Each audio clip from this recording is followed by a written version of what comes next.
Hi, I'm Artie Hoffman. I'm from Woodbridge, New Jersey. The reason why I think I would be great for your show is because I'm very entertaining. I'm a psychic and a medium, been doing this for 21 years. And what I would do is I would take volunteers from the audience and I would bring them up on stage and I would start reading people across the stage one by one. Now, I don't know if they would be getting a psychic reading or if it would be loved ones pulling through as far as people who have passed away in their family or their friends. And I would be giving them very valuable information and very entertaining information. It's not just all serious. I'm like a John Edward, Billy Crystal style. But again, it's very entertaining and I have a great rapport with the audience. And it would be my great pleasure to do like either a 1 or a 2 hour show for your company or for your entertainment purposes. So feel free to give me a call anytime or go to artiehoffman.com or call me at 877-ANGEL-02.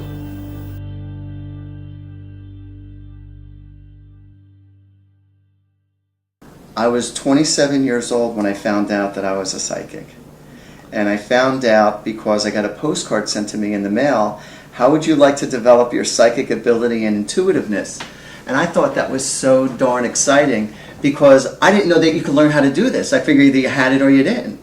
So to me it was like looking at it and saying, oh, you know, learn how to bowl, learn how to golf, learn how to crochet. You know, it was like, and so it's not like I had a burning desire, I just thought it was interesting. So that one weekend, so I went to the Edgar Cayce Foundation in Virginia Beach, and that one weekend changed my life forever. They taught you how to open up your heart and your mind to be 100% unconditional. Do not second guess any thoughts that come into your head or in your mind, and just express to the person who you're reading, you know, because there was about 40 or 50 people there at the time. They said just express whatever comes into your heart and your mind and tell that person. And it was really interesting. And then after doing this time and time again over the weekend, I was able to tell people about themselves. And I was shocked. So it became very addicting. The difference between, you know, somebody who understands that a spirit's trying to communicate, not everybody understands that though. You know, there are messages being sent to them all the time and it like goes right by them. Like the lights might flicker on and off. You know, things literally might just disappear where you know for a fact you left them and then all of a sudden they'll appear there again. You know, sometimes it's a matter of a lot of family members or friends will leave pennies or money on the ground, and all of a sudden people will start finding all this money or particular birds or butterflies. You know, so through animals, through little objects, you know, these are loved ones pulling through and you know, being there.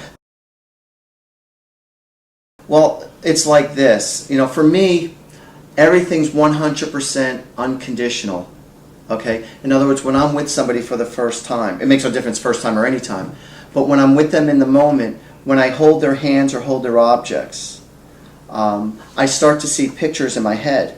Now, how I say that is like if you could picture right now what your last vacation was like or where you went to. By you creating that image in your head, that's how I see.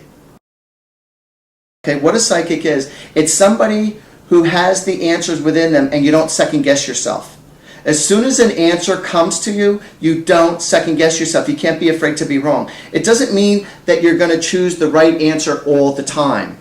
But just because, you know, all the answers aren't correct, it doesn't mean you stop listening to your gut. But that's what a really good psychic is. You follow your first gut instincts and you go with it. A lot of people say they want what they want to hear, but they don't necessarily want to hear the truth. They want the truth to be what they want it to be, but it doesn't mean that it's the truth. So when you're asking me for the truth, I'll tell you the truth. But depending on how big that question is, I will ask that person before I answer them.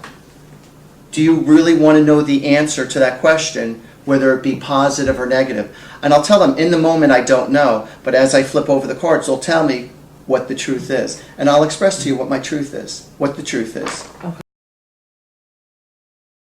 The most common question that people ask me is my relationship worth it or not? You know, it's the emotions of the heart. More so than money, more so than business. You know, when guys usually see me, now 95% of my clients are women. But the 5% of men who do see me, at least half of them, if not more, usually ask about business or career. But, you know, they do ask about their relationships too, but it's more important about their career and their money aspects. Whereas with women, it's all emotional.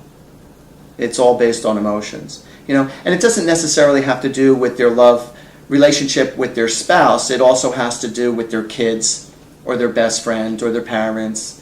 But, you know, with women, it's all emotional. But, you know, that's the most common question as far as about their relationship.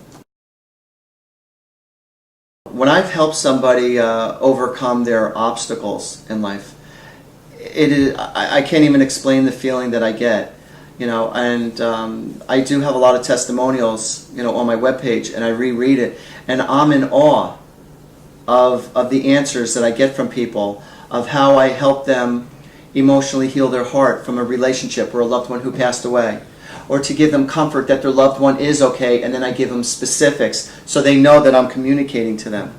You know, I had this one reading with this one girl. She couldn't appreciate anything I was saying. I was talking to her for about a half hour, and she says, "You still didn't tell me anything that connects me to my mother." She goes, "The information you told me, yeah," she goes, "it has to do with me, but how do I know that's coming from my mother and it's not coming from you?" I said, "I don't know." I said, "I just tell you whatever comes through to me." I said, "That's what I share." And so I'm looking at her mother's picture, and I said, "Your mother is showing me cows." She goes, "Well, what do you mean by that?" She goes, "Why are you showing, what does that have to do with anything?" I said, "I don't know, your mother's showing me cows." So in my mind, I started seeing all the cows moo. So I went like this to her, moo. And the lady started to break down crying. And she points to her picture. She goes, "That's my mother's name." I go, "What are you talking about?" "Her name's Muriel, but everyone called her Moo." And I just said, wow. My name is Artie Hoffman. That's a little bit about what I do and what I'm about.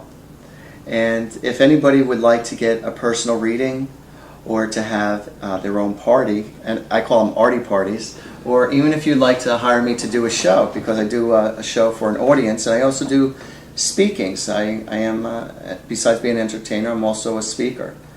All you have to do is go to artiehoffman.com, ARTIEHOFFMAN. Go to artiehoffman.com or call 877-ANGEL-02, and I'll be there for you. You have a great day.